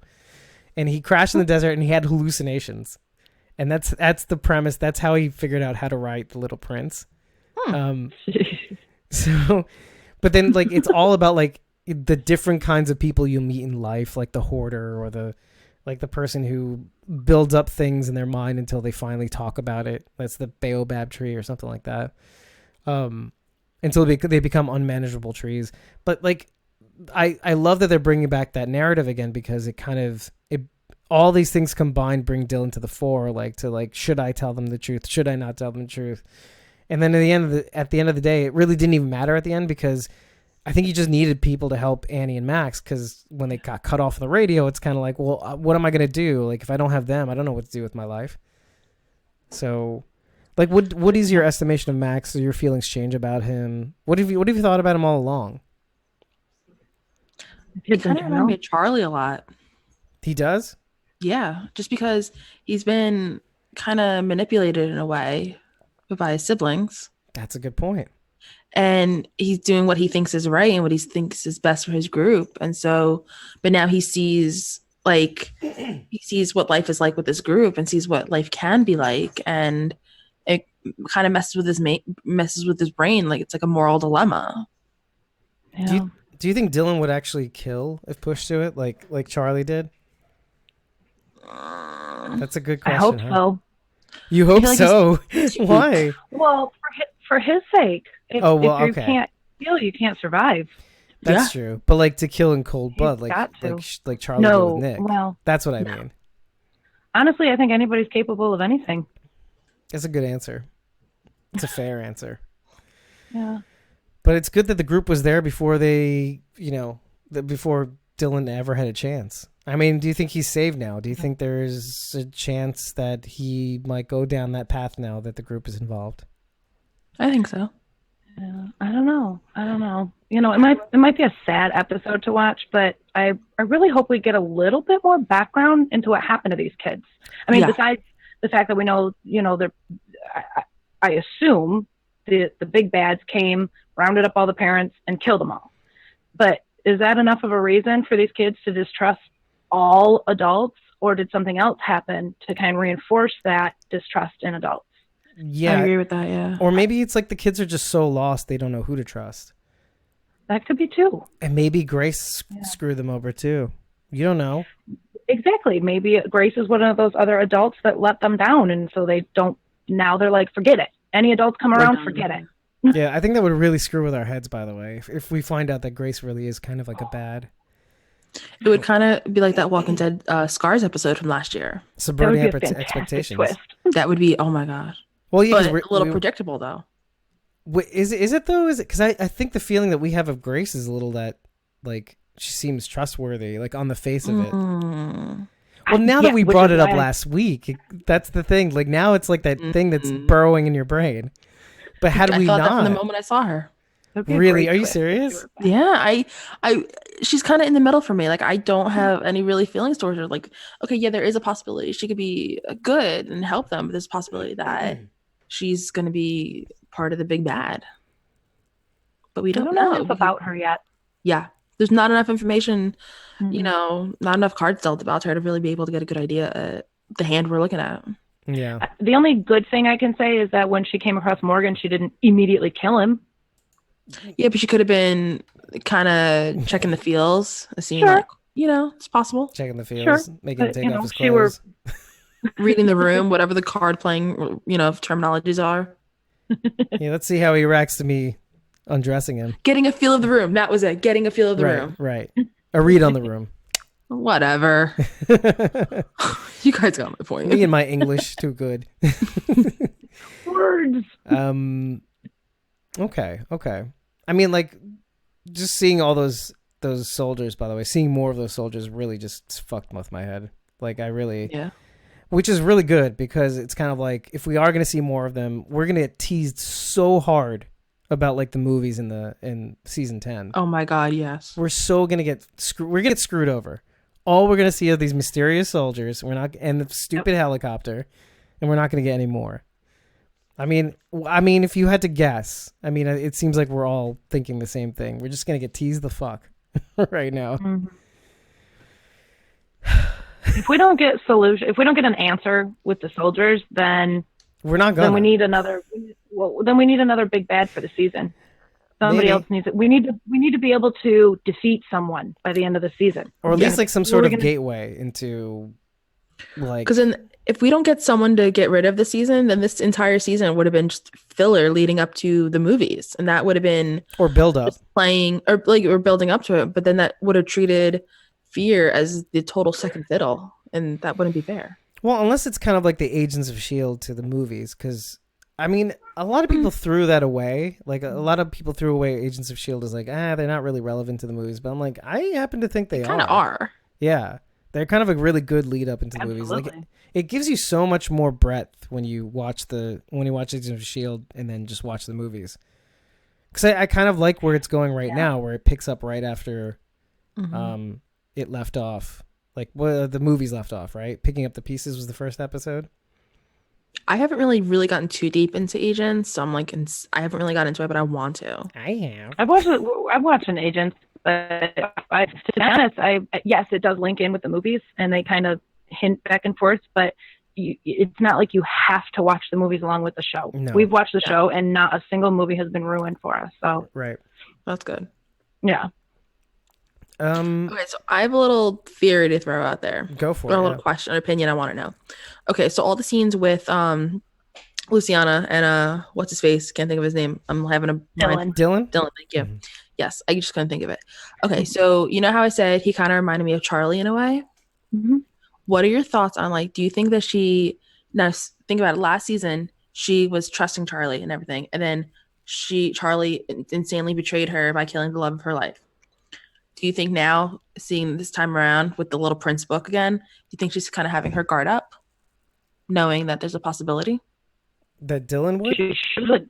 Mm-hmm. Luciana. Yeah, that's like, oh well, the last person I trusted killed my boyfriend. Now, is there a chance that this new kid might kill someone else I love? Is he? She should be thinking that. I agree. I think she is. I don't think she will. I don't think she is thinking that, but I don't think she is, but she should. Yeah. I don't know. I kind of history repeating itself. I'm kind of enjoying her leaning into this kind of hope beyond hope character, like motherly type almost. Kind of like Madison. Like what Madison was doing with Charlie also was similar. You can't have this kid. She's staying here. Hope beyond hope. Mm-hmm. So, which I kind of like. I kind of like that. There's a quality in knowing that. I think eventually Luciana's gonna heal up at some point. It's gonna take a while, but when she does, you're gonna get equal parts soldier, hopefully again, and then equal parts I'm Madison bitch. Drop mic. You just try to get past me. I'm Mama Bear all the way, but I'm also smart. I'm smart. Oh, here goes English again. Exactly. Smart. But that's the thing. I think that's what I kind of want to see these two ideas of Luciana kind of merge, and figure themselves out. Oh, that when you said that, it reminded me of Carol in a way, how you had the sweet side of Carol, then you have I'm gonna light your body on fire type Carol. Well, less polar opposites, less bipolar. Yes. More savvy. And by the way, see ya, Anissa. It's really good to have you asking all the good questions, reacting to the lost stuff. That's Walani. I keep saying her real name. Such an asshole. But anyway, but yeah, I do it less bipolar, more capable. Capable, and I don't care if that I'm leaning into hope. That's what I'm saying. And that's a quality. And like we said, humor is one expression of that. Goodwill is another expression, like a John Dorie type. Yeah. But yeah, that leads us to the sneak peeks, because I think we kind of went through everything, but which is good because we see a lot of Althea. We see more soldiers. We see one thing that's really important with the sneak peeks, and it brings us back to season 4. One of the big tapes that came out of, like, don't touch that tape. These are my tapes. Mine. Oh, that's right. Are the bog tapes. Like, they had a series of bog tapes, tapes from the bog, and one of them did come up, which makes me think that one of you guys was right about whether we're going to see stuff from Althea's past, or like we'll get like a recap of it. It would make sense because she's kind of she's one of the newer characters that we don't really have a past with. Right. And it would make sense. I have always wanted to know what happens at the bog that made her so like defensive of those tapes. See, with her being so defensive with the tapes, it kind of reminds, and like how we don't know really what happens, but I hope we do find out. It kind of reminds me of Avengers. I know we talked about it a little bit before, or at least Agents of S.H.I.E.L.D., how like Black Widow and Hawkeye are like, oh, remember what happened in Budapest? But we never knew what happened in Budapest. And we're going to find out in the Black Widow movie.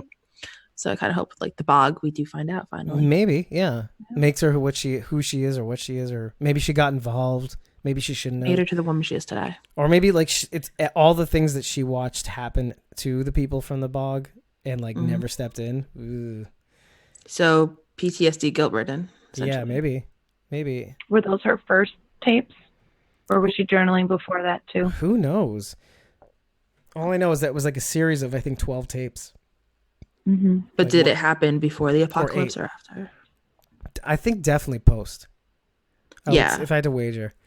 So that means she knowing that she was like a journalist type in the real world, I can't imagine that she probably started this from the beginning thinking it was a really good story, but then shit hit the fan and she just continued on her way thinking one day the world would come back and this would be the story of a lifetime. Yeah, or I mean, maybe this is one of those stories she'd rather not get out. It's possible too. 8 tapes worth of the bog. I mean, I don't know. Or 10. Well, I mean, just her like interviewing people in general. Could be. I mean, if it is the bog and the bog fell, let's say, and she didn't do shit about it, maybe there's something to it. Videotape it, yeah. Yeah. She's like documented her crimes. And that's why she doesn't want them out. Those though. I don't feel like it could be like a full bad thing like that. Why would you want to carry around a constant reminder of your biggest failure? I mean, isn't it up here forever anyway? To not repeat I would just bash those or, tapes in, like Negan style. I don't know. Maybe she just wants to physically carry it around to kind of atone or something like that, or just like carry around the weight of your issues or something. Right. I mean, I agree, David. It was probably like a situation where, shit went bad and she didn't step in to help because she, in the beginning, when we first meet her, she makes a point of saying like, I don't get involved. I don't do that. Right. And even to the point where like it does bring us back to like Morgan and Grace and the kids, like, and even Daniel to a certain extent. Like I didn't realize until it was too late. Like Morgan didn't realize, I should have killed her. I should have ended my wife. It was too late because then they wouldn't have got my kid. That was a nice little nod though to the OG. Mm-hmm. I was like, oh, Dwayne. I thought so too. Maybe on the flip Jones. side, maybe Althea did get involved in the bogs, and that's why things went bad. Maybe that was the reason she doesn't get involved after that. So she pulled a Carl essentially. Mm-hmm. Maybe with Sadiq, I guess. Right? All right. Is that what we're referring to? I forget. Oh no, I was referring to season 2 with Dale. Gotcha. Yeah. Another throwback. I don't know. Yeah. But that gets me excited. Regardless of what it could or couldn't be. We're gonna find out. Yeah, I mean, it gets me excited about a possible past or like getting to know her more. Which next week's gonna be a great episode. But it makes me think like, it looks really dangerous because like at one point, there's like this one brief like 10th of a millisecond where you see like a walker head or like shoulders and head emerging and like biting the arm of one of the soldiers, but the hair kind of looks like Althea. Uh-oh. Right. Yeah. And it's like literally biting the arm. Like it's biting like multiple times. But like I don't think this is the end of Althea though. No, I don't think so either. I don't think so either. But still. Well, this is kind of way out there, but in the very last clip, like at the very end of the sneak peeks, and you see like a soldier walking away, but you don't see, like they cut it off at the shoulders. I don't know, but to me it kind of looked like the way Althea walks. Like it looked like her gait walking away. Like she had, I don't know, I assume killed a soldier and put his uniform on to escape. Like a disguise, yeah. Yeah. Kind of looked like her, the way she walked in that very last clip. I mean, they're very good at throwing us for a loop, like with the dumpster, for example. So when you're talking about how like the walker biting several times, it could have been somebody that just had a similar hairstyle as her. Yeah, and they wanted you to notice that. Exactly. They wanted you to think, holy shit, this is it.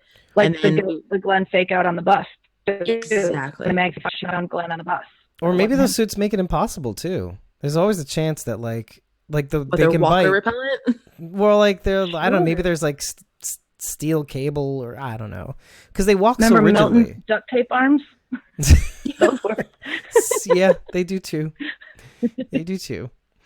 I'm wondering like what that suit does, what it could do. Hopefully we get some more answers. Yeah.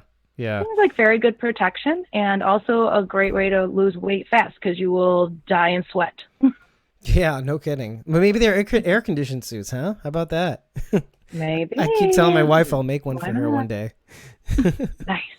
Make two. I'll take one. Well, make it a third. Yeah. well, okay. I'll test it out on you, and then when it works, I'll give it to my wife. Because then okay. I'll have you burn up, and then save my wife. There we go. I think Rachel needs it more than I do because I just keep seeing that fan. It's pretty warm over here. Yeah, it's getting there. What if in that last scene with the soldier, what if that was Althea? Getting bit? No. In the actual show with Max and Annie. Oh, on the street What or if in that- the road? Yeah, in the road. Yeah. I that thought had crossed my mind too. It did. I thought it was Grace, maybe. Ooh. Okay. It definitely looked nasty. like a female to me. I know. I just have this idea with Grace. I don't know why. Well, maybe Grace is part I of think the... it's evil. Yeah, or maybe she's part of the Commonwealth, which I mean, I guess could be synonymous, but I have no idea. So many questions. Again, questions. These are good questions to kind of act. Because what I find really good about breaking down this show, like here, what we're doing now, is that when we see certain things, like those questions do kind of get answered, but then we have to ask some more, which is great because I think I don't see a world in which most of our questions get answered. I don't see a world where most of our questions don't get answered. However, I do see by the end of the season, we may end up having quite a few extra questions that might end up dealing with like The Walking Dead and the movies and the spinoffs, which apparently deals with the children of maybe one of the children that we see here. So you think there'll be a time jump and it'll be the kids that are the stars of the new one? Yes. It's possible. Or, I mean, it's my contention that maybe they're John and June's kid, and they're twins. Maybe in the next spinoff. Yeah, but she's too old though. Excuse me. I don't know. Maybe. No, you're right. You're probably like right. Biological clocks here. Yeah. Although her kid in the show was fairly young, I guess. I think she was like 9 or 10. I think. Yeah. But you could see maybe there's a possibility she's playing an age younger than she looks. Maybe, I don't know. Maybe. I think the next spinoff, which is supposed to be based around two female leads, correct? That were born into the apocalypse, right? Correct. I don't think they're going to be in relation to anybody we already know. I think it'll be a totally new. It is going to be Virginia. Yeah. Totally different people. Oh, it is Virginia? Yeah. Or it's going to be filmed I in Virginia. But like I thought, I'd assumed that like the events based in that's what I was told. That's what we reported too. Is that the events. Oh, let me say this right. The events that are based in the first half of Fear the Walking Dead spawn the spinoff. That's why it's called the spinoff. See? No, I know why they call it a spinoff, but I thought maybe it was like later seasons that caused the spinoff. Since you said they were born into the apocalypse. What if Daniel's jumping on the spinoff? Fear's technically a spinoff, but we didn't have anybody from the original cast until Morgan showed up. Yeah. Well, Fear is just a Or companion. any relation to anyone either. It's a spinoff, but it's the companion also, so it kind of plays that dual role. Well, What's the difference? So companion spinoff is you take like the one character from one show and throw it into the new one. Right. So like Cleveland Show. what? Like Cleveland Like show, the yeah. Cleveland Show. Exactly. Companion is just another series that goes along with the main series. It has similar elements, but maybe not the same characters or the exact same storyline. Okay, I took it as a spinoff because they took the name. Fear. But the that's why Walking some Dead. people do consider it a full spinoff. Some people consider it a companion. I consider it both. I guess I now you never can't used not. the term companion. If there was a show that had links to another show, I always referred to it as a spinoff. Always. Yeah. I didn't realize there was a difference. Yeah, it's really weird. Yeah. Well, it's kind of like the Chicago shows, like Chicago Fire, and then it's spun off to Chicago PD, which Yeah. spun off to Those Men. are all spinoffs to me. Not Yeah, no, they are spin-offs are. because Oh. the characters intertwined. okay. So it was like something in Fire. One episode in Fire was a backdoor pilot to PD. And because they're all part of the same universe, they all appear in each other's episodes. Just like Star Trek, The Next Generation was, and then it spun off Deep Space Nine, and that spun off Voyager, and then they had the Maquis battle. But the parent, and then just branching out. Yeah, It's like a family tree. exactly. Yeah. Okay. I don't know So if there the are many Star comics, Trek fans. the Walking Dead comics are essentially like the parent, they're the root of it. Yeah. And then it branches off to the show, and then it branches off to that. I'm Right, using my hands a exactly. lot here, so yeah, I'm Italian, so. Oh, you should have seen me earlier on in the series. I'm like, and then this guy, then they turn around, they do this, and they force your hands up here, and then Now you do I this. see why it's an audio podcast, and you don't keep. Exactly. I'm terrible. Just essentially a terrible human. I think we've ran this one into the ground, folks. Good job. But yeah, I mean, Everything and then some. again, I want to leave off with the last things, like who was in that helicopter? Is Madison alive? Don't get me started because we'll be here for another hour. The wheels are turning. I just don't know. I don't know. There's not enough information. But I mean, it does get me to thinking like where's Daniel off to? Who set up the traps? Where did they get this place from? Was it Madison? What are they doing? I mean, I do want to see Daniel again. I do want to see him in a different capacity. But I think we will. now that I've we'll no see doubt. Althea, like my mind will start to erase again. I guess from this point on. But I guess with that, everybody, I mean, if there's nothing else, we can call it a week and see you next. How about that? All right. All right. Say goodnight, folks. And in the meantime, do us a favor, give us a like. Just look, there's a lot of questions. I know you've got questions too. Give us a comment. Let us know what you're thinking about the questions that we're asking on the show today. Because we want to communicate back and forth with you. We want to have something for next week. Any comments you have, any ideas, any critiques are a big thing. You know, be nice if you want to. You don't have to be nice. I can handle it. Yeah, and give us a rating in the podcast, your favorite podcast. Yeah, thank you very much. In the meantime, just subscribe to all our social medias and get notifications for when we go online. We'll be trying to go online live after the Fear the Walking Dead episode until the mid-season finale where Talking Dead will take over. Until then, catch us at 10 p.m. Eastern, and we'll see you next week. Say goodbye, guys. If anybody's going to Walker Stalker next week, hit me up. We'll meet up. Hit up Meg the Geek on Instagram, and then give money to Rachel and her charity. Please. Oh yeah. Please do that. I still have to do that actually. But also meet Money to Meg the Geek at FanFest, New Jersey. We'll have fun. We'll talk theories. Yeah, we'll do lunch. Until then, everybody, say goodbye. Bye, guys. Goodbye. Later. We'll just keep on rolling, because that's how we do. Oh, end it. Did we say goodbye to Instagram? Is that what we did? Nah, heck you, Instagram. Stop. Let's stop. Dave says good. He tells me to say goodbye, so I say goodbye. But I don't know who we're talking to. We said bye to whoever we said bye to. Yeah, I just. It's like he says jump, we say how high. Yeah, exactly. Yeah, Goodbye. pretty much. Goodbye. I Goodbye, just start Grover's jumping Corners. until he says, "Okay, that's enough." I just start waving. I'm fine. We're still on YouTube, by the way. Oh, Oh, that's what I said. We said goodbye to somebody, but we didn't know who. hanging out. Bye, YouTube. Bye.